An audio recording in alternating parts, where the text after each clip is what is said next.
สบายดีครับผู้ชมอันนี้ก็เป็นอีกหนึ่งอาทิตย์ที่ได้มาห้าพี่น้องพอต้องเรื่องเนาะเบิ่งคลิปเข้ามาเราโอ้ยท่านผู้ชมเบิ่งนี้คือว่าเงาว่าเงียบแท้เนาะว่าคนงานเสร็จกองกันเด้อก็คือว่าบ่มีคนมีผู้มีคนมาเนี่ยไปชิได้กันหมดแล้วบ้านเนี่ยโอ้เกี่ยวกับอะไรข้องฟ้าข้องตอนเล็กน้อยมาก็เจ้า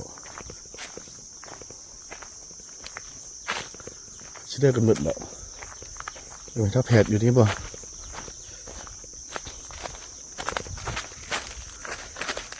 อ้าวนอนอยู่นี่เนี่ยโอ้เราไปซะเบิด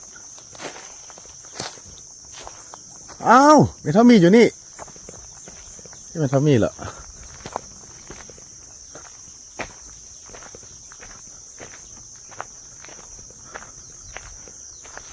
อยู่คนเดียวเข้าไปซะเบิดเหรอซาลีนอนเฟื่องโอ้สบายดีเป็นได้พอดีหนึ่งใครน่ะอันนี้แห้งเจ็บไอ้ลายแหละเจ็บอันมาหัวโค้งหนึ่งโอ้ยังบ่ไปงอสินะไปกวนมาแล้วไปกวดหันมอนอยู่เนี่ยฮะมึงมอหันจักยังกวดสักยาซองเข็มดีมากเลยโอ้ยเอากันออกถึงซาลีเด็นอนเนี่ยอย่านอนก่อนมานอนมีไพ่อยู่นี่เด้อยู่แต่3 คน3 คนนี้ว่าใช่เมื่อเราสนะเขามาอยู่คืนหนึ่งก็ไปแบบเข้ามาเมื่อใดไอ้มาเมื่อไอ้แก้วนี่นะนี่เขามาไอ้แก้วแปรเพิ่งนึงเขาก็มาพยายามบุหัวเขาอยู่บุหัวเขาสิมาเนาะมาติ๊กมาติ๊กมาติ๊กหลอดบอกมาไอ้โจมมาไอ้ติ๊กมาไอ้ยงเราเข้าอยู่เศร้าสันนะเดี๋ยวนี้นะอยู่บนเก่าบนเมียงคนไหนเราจะบ่ได้เข้าไปจากบ้านเท่านึงโบตั้งแต่ไอ้เกี่ยวมาตอนนั้นมันนี่ค่อยเป็นเจ็บเลยไปยังใครบุรีปานี้เถอะใครด้นเถอะคือนอนไอยาแล้วก็เข้ามาเป็นยังบุกบ่เอายังเลยมีแต่กวดเรายาให้กินเอายาผสมยาให้กินแล้วทึกกินคือแห้งไอ้ติดคอดสิบบาทตอนนี้เจ็บหัวเนี่ยเป็นไอเจ็บหัวเลยโอ้ยเป็นนันตีแล้วก็ค่อยก็เป็นทิศคนใดเป็นไอเจ็บหัวน่ะเขาว่าคลายคือกับเป็นตะกี้เขาเป็นโควิดนะแล้วนี่มันสายพันธุ์ใหม่นานดีเด็กโก้ส่งทิพย์คุณนะอันนี้จะได้ทิพย์ปลายส่งเอาค่อยว่าจะเข้าป้าแล้วครับอันนี้ยังไปคนไปเก็บมันนี่ไปโอ้เอายานะเข้าเปยามาบ่ไปมาหกเป่าเขาเปมาสุดเดียวนิดหนึ่งมันนอนคืนเดียวหนึ่งเข้ามานอนคืนเดียวกลับมาเห็นอีกกลับมาคืนมัดตัวเขาเว้นไปกันคืนนี่เอาบุญนะที่เป็นตาไปเข้าโรงมากะเขางานคนคืนมึงเนาะก็ยิบสลายกินเหล้าเมาเอาคุตโบหอดเนาะไปยังหอดอยู่โอ้ยหอมเก่งแล้วก็ลึงทางเหรอเด้เนาะเอาฮักกี้ยันงูยันยังดอกกันคืนน่ะอยู่บนเขาอยู่นี่แต่ว่ามีหรอกแปรบอกเวลาย่างไปฮันโอดีมาก่อนกับที่ห้องเมียฮันหมดเนี่ยเขาว่าน่ะเดี๋ยวดีใครเราเขาไปบ่นี่เวลาพักไปเนี่ยบุญนำกับบุญอยู่ว่าเขาอยู่ถึงฝักยาจุคนงานมาฝักยาจากคนก็ฝักยาเนี่ยฝักยาหักเดียวเอาฝักอีพูดมาหรอบ่แม่นบ่อันนี้ยาหักเดียวซื้อมานำเขามาเป็นเป่าจะแก้หักเดียวครับว่าบนเข้าอยู่มันกระบี่มันมีกระตึกเข้าไปว่าอันนั้นเนาะเขาจะเอาติงหูนะบุหูต้นยาหูเขาหูต้นยา แล้วเขาไปเอาฟักมาทำอิดมันเป็นยาเดียว คืออันนั้น ยันเขาเอายามาบ่ทึกเอาเนาะ เขาก็แต่ว่า กระสันก็บ่ให้เขาเอามาบ่ฟักเอาปะจ้ะเฮาจึงกระจายออกใดเด้บ่เข้ามาแล้วบ่ฮับฟักเอาตัวกับตัวหักเดียวนะเฮาก็เปมาเอาสะเป่าแล้วก็เปเป่าเปมาเอา เห็นนั่นก็ได้โอ้ซื้อโล20,000นั่นแหละ เอาบอกเข้าให้เปมันดีกว่าเอาบ่ฮับฟักสิเพราะว่าหยังเฮามาเบิ่งบางทีมันบ่แม่นเอาออกใดเด้คือฟักมานี่มันปนกันหมดโอ้ ป้าอยากตัวนี้กันว่าบอนเขาอยู่นี่อยู่ทุ่งไล่โอ้อยากเดียวป้าไปมันเสือกเห็นไปเสือกเห็นกันอยู่ไม่เมียงเลยค่อยบ่เห็นค่อยไปนอนทัน2 เทื่อบ่เห็นติ๊กไปขุดมือหนึ่งได้5-6 อัน หักเดียวเนี่ย ครับ แล้วแม่นเนี่ย แน่นว่า อ เข้าไปติวเกิดประกาศเขาว่า แต่หักเขาได้อยู่ไกลๆพุ่นเนาะ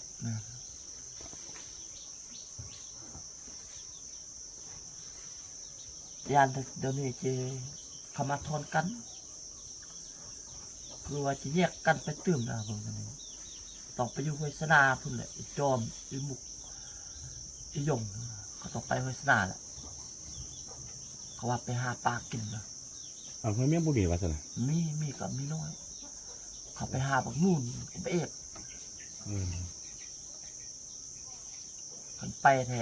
จะไปเจอแต่ไอ้ติ๊กไอ้คูนวาดพอคิง มันมีหยังนั่นนี่ อยู่ในจะเจออยู่นี่ ว่ากันแท้พี่กงก้อยน่ะเลาะไปอยู่ผู้เฒ่าของเนาะไปอยู่ใกล้มาแล้วเนาะ นั่นน่ะโอ้เขาว่ากันมาคนเฮาเนี่ยไปหาเข้าเขาว่าพี่เฮ็ดเขาว่ามันพี่เฮ็ดคันคนเฮาเนี่ยบ่ไปหาเข้าเขาว่าบ่มีหยังก็ ว่า อืม เขาว่าเฮาเป็นหาเข้าเราพี่ เขา ก่อ ว่าน เข้า เขาว่ามันพี่อันนี้อันนั้นไปกวนเขา ว่า เขายานไอ้ติ๊กเว้าฟังแล้วว่าไปอยากให้คนเฮาไปเบิ่งกันคนเฮาไปเนี่ยมีพี่ไปหรอกจำตัวเพราะว่ามันร้อนจริงโอ้ว่าเรา คนเฮาไปแล้วพี่ไปล็อก อืม กันแล้วคนลาวไปน่ะ อืม อ๋อ กันเฮานี่ไปเนี่ยมีพี่หรอกมันว่ามันนั่นน้องประดำกับเฮาไปเนาะ อืม 2 คนเฮานี่เมื่อคืนละว่าพี่มาลอกเมื่อคืนเลยนะ ตั้งว่าซั่นมันตัวสุดติ เฮากูว่ามันตัวโอ้ เกิดว่ามันเบาแท้บางทีก็สิแม่นอันนึงตามคิดเพราะว่ายังเข้าแบบเราอยู่ในป่ามาดนแล้วเด้เรานี้ไปแล้วสิเป็นพี่มันสิลงติ แล้วว่าคนเฮาไปอยู่นำเขานี่เขานี่ไป ตอนอยู่ในบ่เป็นหยังบัดนี้มาเป็น ตอนอยู่บ่ไปแล้ว ตอนเฮานี่ฮะพี่ล็อกเขาฮะ อืมโอ้ ตามติ๊กเรา ล็อกไปได้สินะ จ้า มันมากวนนะเพื่อนนะ ยังตาเยอะยัง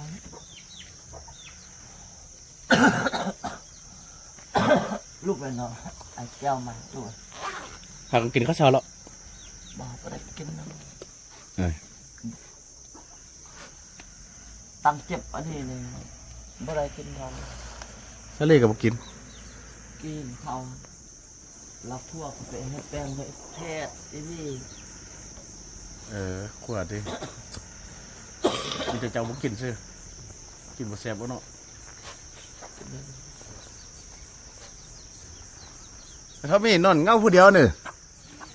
ฮะ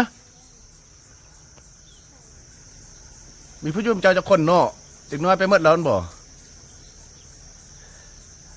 ยังบ่ส่วนไปเท่าแพทย์มานอนนำฮะเฮาเท่าแพทย์นอนฮะน่ะเท่านี้น่ะ เขาบอกสองเทื่อบ่ไป ถ้าเรานอนหันขั้วก็ได้นะธรรมดา เรานอนนี่สบายแต่ไปนอน เมื่อคนก็ให้เรานอนลุ่มหันขั้วนะ บอกไปอยู่ เพราะมัน บ มี อกเลย มันมีเตาไฟเด้ บอกรายเทื่อไปรายนอนสบาย เรามักดังไฟเหรอยักษ์มอเตาไฟ จนสาวตื่นจะลุกตั้งไฟแล้ว ตอนเด็กมันหนาวเดีเนาะหนาวลุกมาดังไฟ ห่มก็มีหันมันบุมาห่มเป็นอย่าง เขาบ่มักเขาห่มเนี่ยเขามักแต่ไฟเดี๋ยวมันเท่ามีเพื่อให้เราห่มจากเธอบ่ห่มเนี่ยมีแต่อันดำตัวบางๆฮะเนี่ยก็ห่มแล้วเนาะก่อนจะปกขี้งใช่นะ อยู่ป่ากันบึงเขาอีกติดอีนั่นฟืน3-4 ดอนเต้งป่าเอาฟืนบักนี้เยอะดังเป็นยังหนาวเข้า อันนี้เทลึงแล้วมันเท่ามีเนี่ยบ่มอไฟแล้วเนี่ยตอนหน้าไทยเราให้ลงไปลุ่มก่อนส่งหน้าไล่นะนอนอยู่งานอยู่ลุ่มคนเนี่ย ส่วนหนึ่งไป ส่งในยามฮอนเลยมีท่าบุญนำเหมือนกันมาได้สิเข้าป่าตึมเจ้าดีประเด็นเนาะไปพร้อมกันเนาะ3 คน3ไอ้น้องไปฝีคักดู เป็นวัน2-3 วัน เอาแถววันศุกร์นี้ไหมศุกร์หน้าให้ท่านบ่ มาเถอะทานแล้ว วันศุกร์เราวันเสาร์เราทิศข้าเนื้อนะ ไป มาเช้าชิเราเขาก็ประมาณ10 โมงสิให้มันได้ออกไปเนี่ย10 โมงย่างไปประมาณพุ่นกะ3 โมงกัด10 โมงนี่ฮอดพุ่นจะโมง วัน12 โมงนั่นแหละ12 ถึง 1 โมงก็ฮอดแล้ว ฮอดออกจาก10 โมงเลย มันขาดแต่ผู้คนเลยหนึ่งนะ หมายถึงขึ้นพูดซื่อๆน่ะตรงยากขึ้น กายผู้คนลงมันแต่ทอนแต่อยู่ตามขันออกฮอดอนาตุกเก่าเขาขึ้นไปใกล้ประมาณ2 ชั่วโมงก็ฮอดแล้ว แต่เขาอยู่พูดแบบนั้นพุ่นเนาะ ลงไปลงไป อืม ทางก็สบายแต่ มันยามแรงเด้ๆเนาะ6 ไร่เอาเนาะยามตายไปนำ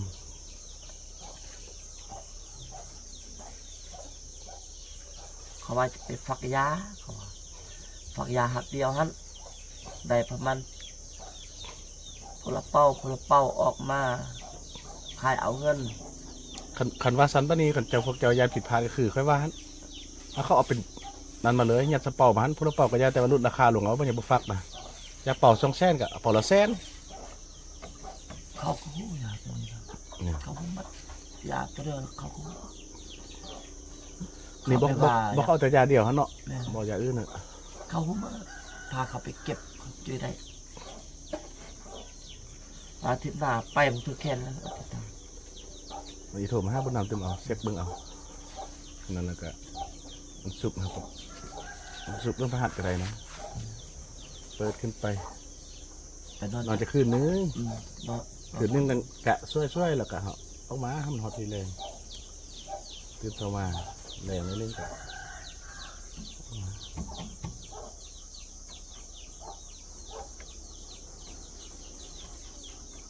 บอลเขาอยู่เพียงเลย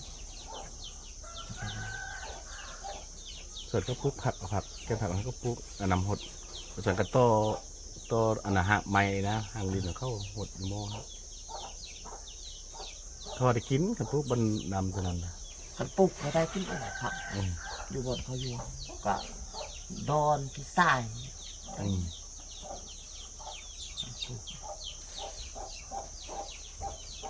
คือว่าเนี้ยเขาปลูกเขาว่านเราบ่บ่งอ่ะว่านเวลาเราบ่จีบเอาไปปลูกเพื่อเป็นตนนะ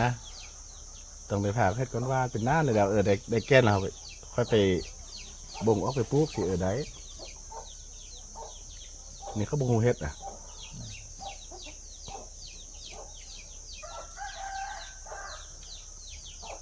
เดี๋ยวสิไปเอาอันนั้นมาแจกเขาก่อน